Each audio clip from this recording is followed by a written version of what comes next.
So you think you can just walk into the Lore Party City Gym and just grab your next gym badge? Not on our watch. If you want to get this badge, you're going to have to earn it by listening to this whole episode. Let's see if you have what it takes. Lore Party will not actually give you a badge for listening to this entire episode.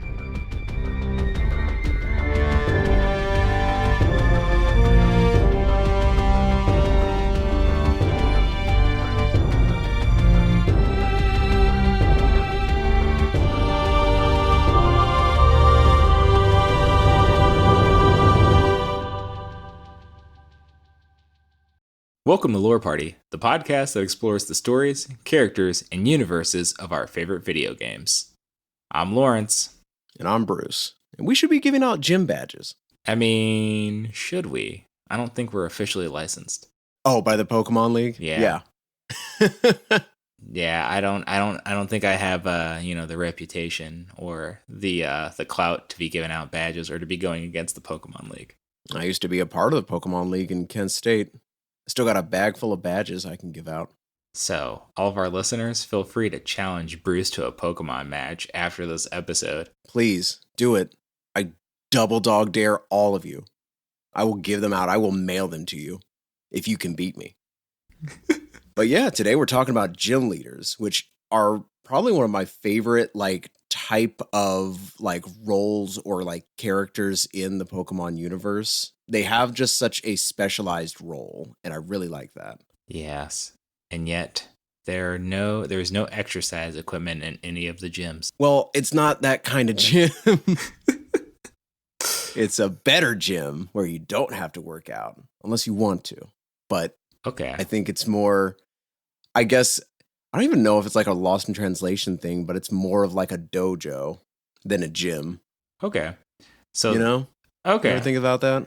I mean, I'll give you that. Pokemon dojo gym leader people. So, right. Why don't we set up then briefly what is a gym leader high level for anyone that's never played Pokemon because I don't know, they just skipped out on life. Right. So a gym leader and a gym are just a structure that is usually in a very heavily populated city in the Pokemon world. There are at least 8 for each region, and they are just these people who have this entire setup, and they represent a portion of the Pokemon League where children have to challenge them in order to earn a badge. Yeah, they're basically licensed by the Pokemon League to test out trainers. So on the episode today, we're going to talk about gym leaders, the role of the gym leaders, and got some other special content to cover. So let's get into it. So I don't know. What is your favorite thing about gym leaders? My favorite thing about gym leaders really are the fact that you have these people that specialize in one type of Pokemon and are extremely powerful and prevent you from getting to the next town unless you beat them. When I play Pokemon as an adult now, I look at it and, I used to think as a kid when I'm completely annihilating these guys because I have an excellent team of Pokemon because come on, I'm the best Pokemon trainer there is. But I realized as an adult, hey, these people are actually super, they're experts in their field. They're running this gym and they're the pride of their town. It's almost not necessarily a mayor, but you're this high ranking, respected official in your town. You're an expert and you're a powerful Pokemon trainer. So I just think being in that role, gym leader, and having that responsibility and kind of, I don't know, being looked at as the champion of your town is kind of cool. Yeah, I really like that. I also like the just monotype and the theming. If you are super into, let's say, baseball, guess what your gym's gonna be? Baseball diamond or a baseball stadium, and you got your cronies dressed up in baseball uniforms, and it's all themed around what you like. And that's super cool to me because it's just this is me. I'm the strongest, and this is my style, and this is the city style because of that. It comes with the territory. You have your own territory. I think that's really cool. Yeah, and I mean you see that too. It's not always just styled around the type of Pokemon that the type of Pokemon that they use too. Like it's a color, could be a color theme, like you said, or it could be like baseball or et cetera, et cetera, et cetera. It's up to that person. It can also be just around their philosophy. We got like Blaine, who is the fire type gym leader in the Kanto region, who has a bunch of little mini quizzes that you have to do to answer the question to get to the next door to fight him. You've got, Sabrina, who has the psychic gym with teleporters and having to figure out all your spatial awareness there. It's all about how, they even fashion their gym challenges. You have to go through so much, but you have to do it on their terms. Yeah. So it's kind of safe to say that like the role of the gym leader isn't to just battle a trainer, because like, what would separate them from a bug catcher or some asshole on the street, exactly, who you make eye contact with like randomly, and now I have to spend 5 minutes fighting them. No, I think gym leaders are there more as teachers than just obstacles. They're there to show you a lot more about how to fight, and not just fighting harder. It's fighting smarter, and I really like that they're still just monotypes, but that's still a challenge. It's not just, oh yeah, let me just get my Blastoise and just destroy this rock gym. Sometimes there are really good gym leaders out there who can still teach you something without you just, one-shotting their entire team. Right. And like we said, like it's even like the style of their gym and the challenges that you face when you're outside of a battle too. So it's like they're training you mentally and physically. And I think that's actually like a decent transition to like, I guess, what makes a good gym leader, or what other responsibilities do gym leaders have? I feel like that's a very good question in a lot of different ways. One is, I think, as a person, that should be viewed. Like, is a gym leader a good gym leader because they're hard to beat, but they're an asshole? Do we have asshole gym leaders?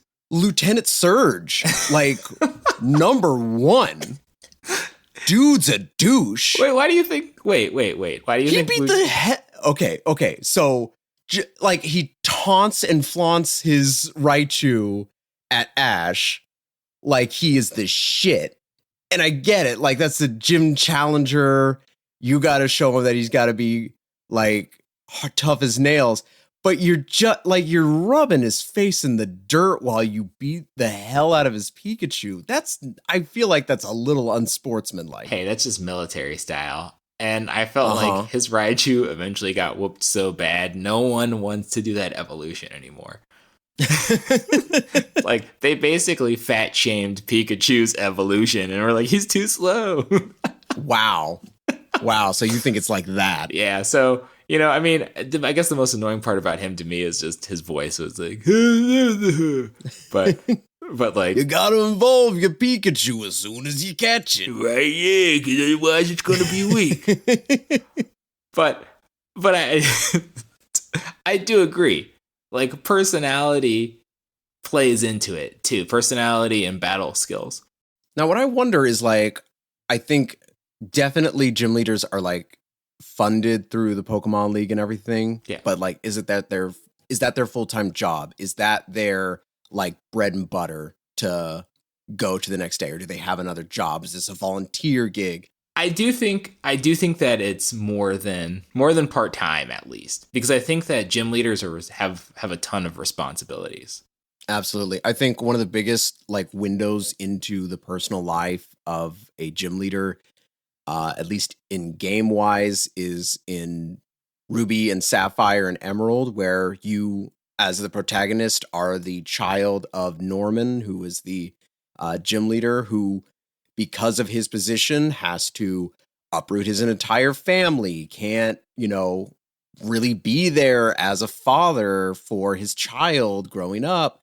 And of course has to like give up his tickets to go see the meteor shower with his wife, and like you just wonder, just like, wow, that feels like it's putting a damper on your personal relationships, because like that's your job and like that's your responsibility, and you're kind of at the beck and call of every 10-year-old who thinks they're hot shit. True that. I mean, hey, who needs a family? When there's Pokemon battles about. But I think That sucks. it does suck. I mean, I think that it shows that gym leaders also have not only a responsibility to like develop Pokemon trainers, of course, and to make sure that people are qualified to challenge the Pokemon League. They also have a responsibility to their community to to kind of maintain the reputation of their gym. So they have to be there, unless you're Giovanni. You can just do whatever you want because you have crime Got money. enough money. Yeah, Yeah. But Exactly. but like even oh my god, what is the Pokemon Sword and Shield?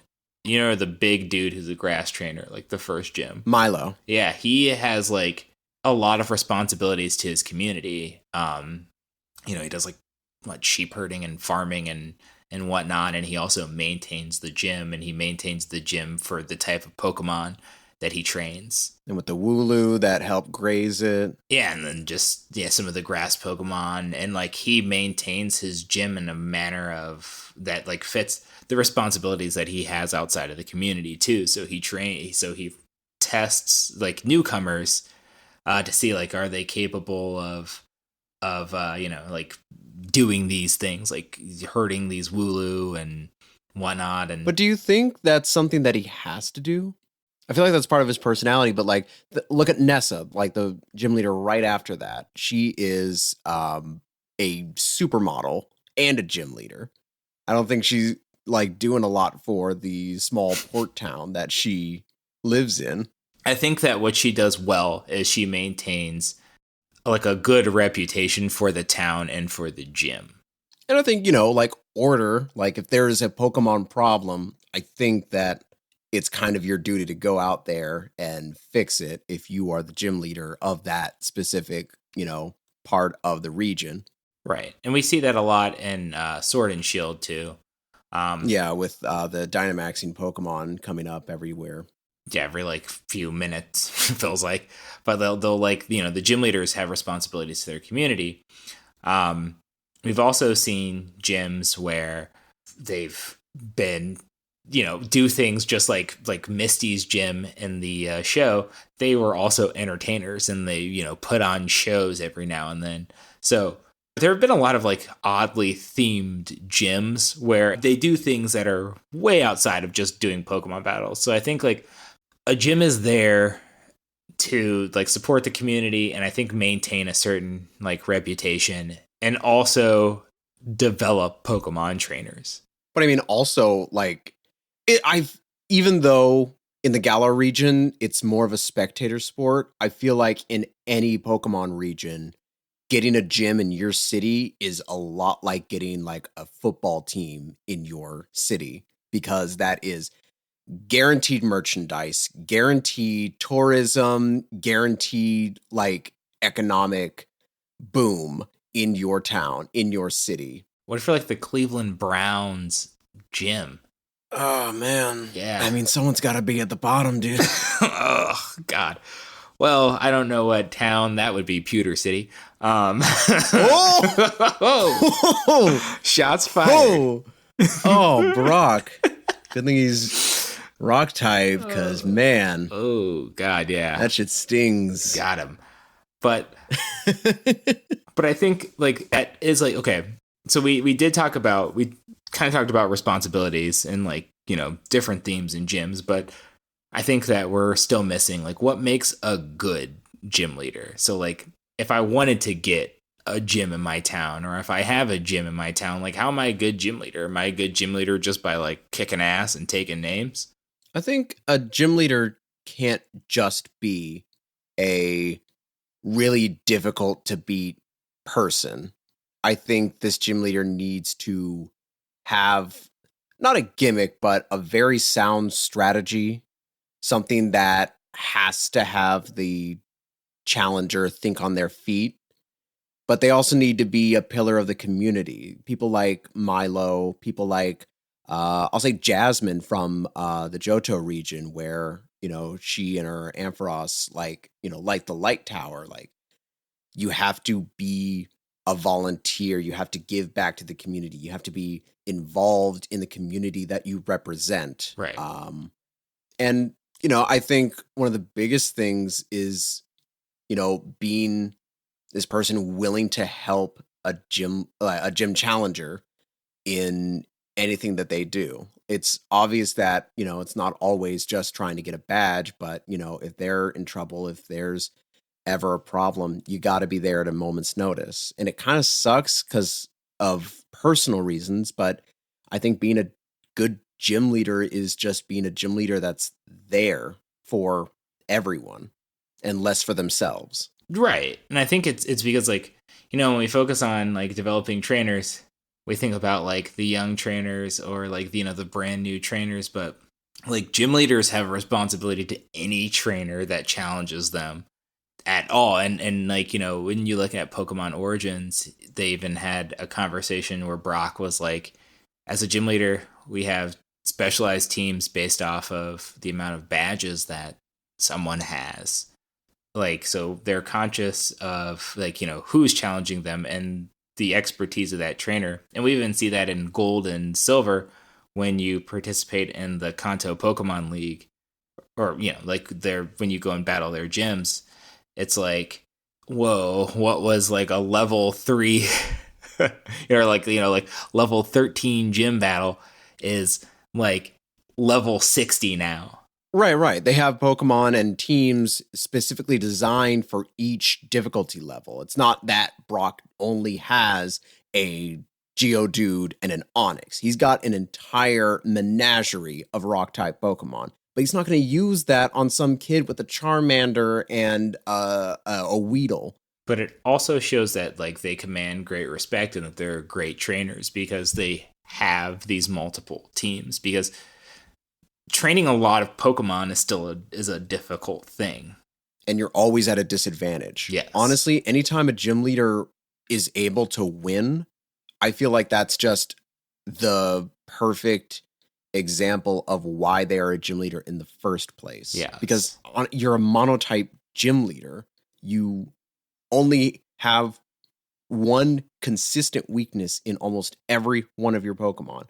It should be easy to defeat you. But it's because of that good, savvy techniques that this person has that makes them so difficult to beat, but also fun in a challenging way.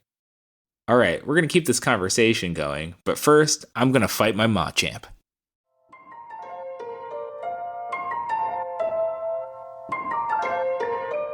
Beyond the stars, an ancient secret beckons. Armies clash and fight for dominance, unaware of the part they are playing in cosmic destiny. Among the chaos, one soldier, the Master Chief, stands for hope and becomes a beacon for all humanity. Hello, I'm Connor, a regular producer here on Lore Party. Join me and my co-host Jaden as we explore the world of Halo. Come with us as we jump into the intricate stories behind the games, explore the many thrilling adventures that take place throughout the setting, dissect the ethical quandaries that arise during futuristic interstellar conflict, and much more. To find our series, simply search for Halo in your Lore Party feed. Thanks for listening, and we'll see you on the great journey.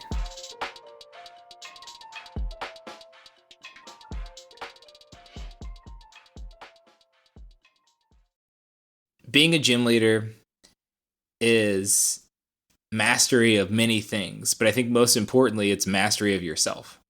That's what makes a good gym leader. You're there for the community. You're there to develop trainers. You are giving a lot of your time and effort into like maintaining the reputation of your gym, making sure that people are efficiently challenged, that you're there and you can challenge everyone, and that you're helping your community. Now that is some good gym wisdom. Yeah, and I'm reminded of a very good quote from a wise man Okay. that I feel like is a really good segue into the next part of this episode. And the quote goes, the phrase, "It's just a game," is such a weak mindset.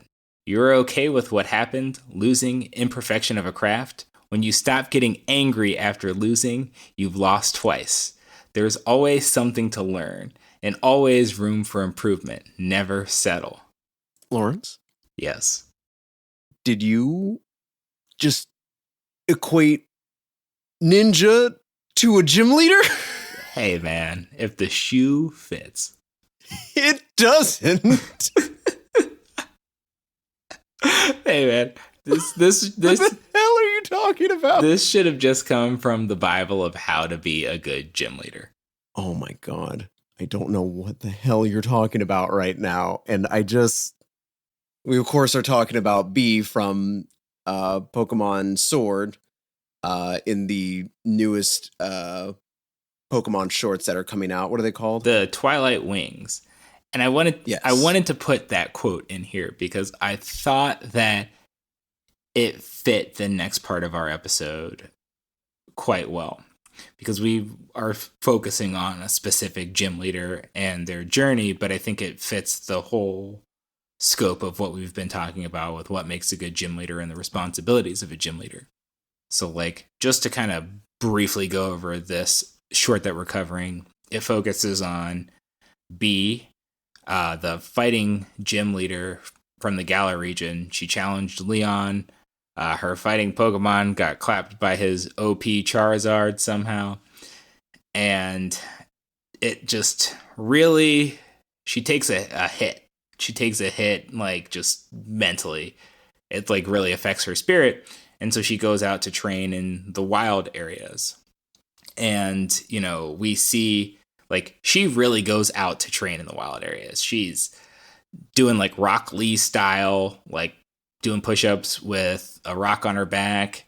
She's fighting wild Pokemon hand-to-hand. She's fighting her own Machamp hand-to-hand.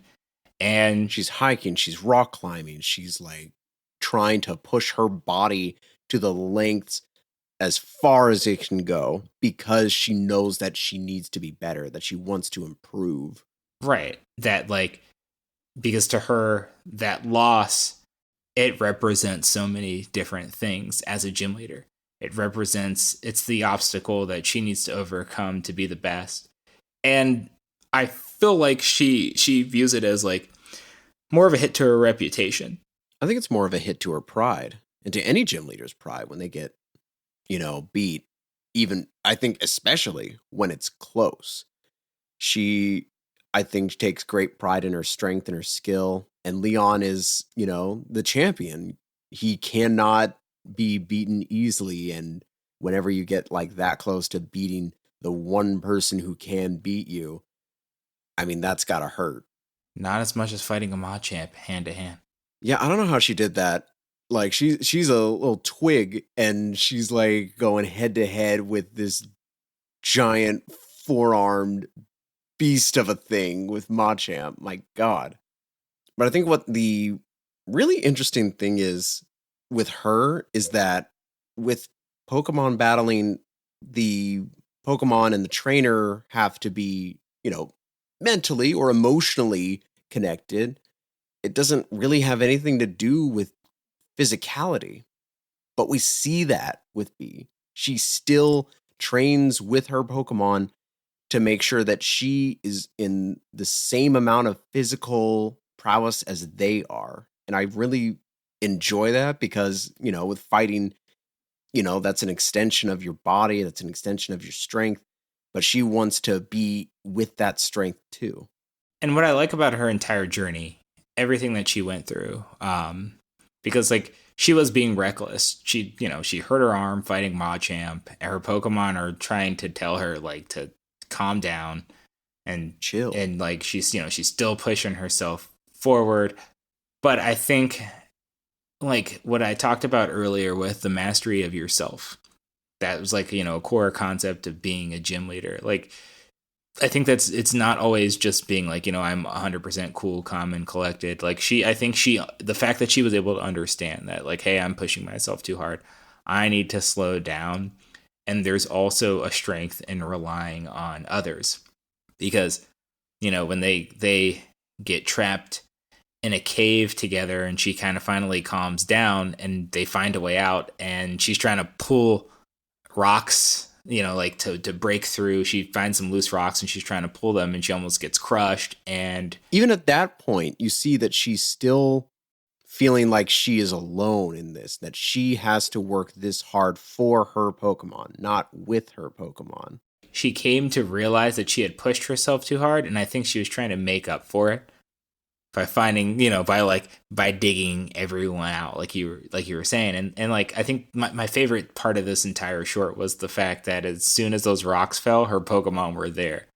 They pushed, they protected her. And that's because of her relationship with them. Yeah. Honestly, like, you need to be that expert. You need to be able to command, not even command respect. You need to be able to earn respect from your Pokemon. And I think that she's done that. Like, her Pokemon have genuine concern for her. Like, they want her to eat. They want her to be healthy. They want her to not use the arm that just got wrecked. Yeah. Like, they really care about her well-being. It was never just a game. It was just Pokemon. Shut up. But I mean, yeah, like, again, gym leaders are very complicated people because they come in so many different lifestyles and shapes and sizes, and I feel like they can do a lot. Like, they don't have to just be this cookie cutter Nurse Joy, Officer Jenny kind of type thing. Like, these are the first representatives of the Pokemon League that you see, and they all just are oozing character and design elements, and really have this philosophy that they carry with them. And each of them has their own story, their own background, and their own reasoning for being where they are. Well, that about wraps it up. We hope you enjoyed this episode, and if you did, please take a second to rate and review us on Apple Podcasts. It really helps us grow the show. And be sure to connect with us on Instagram and Twitter at lore_party. Thanks for listening, and we'll catch you next time. Now go get that badge.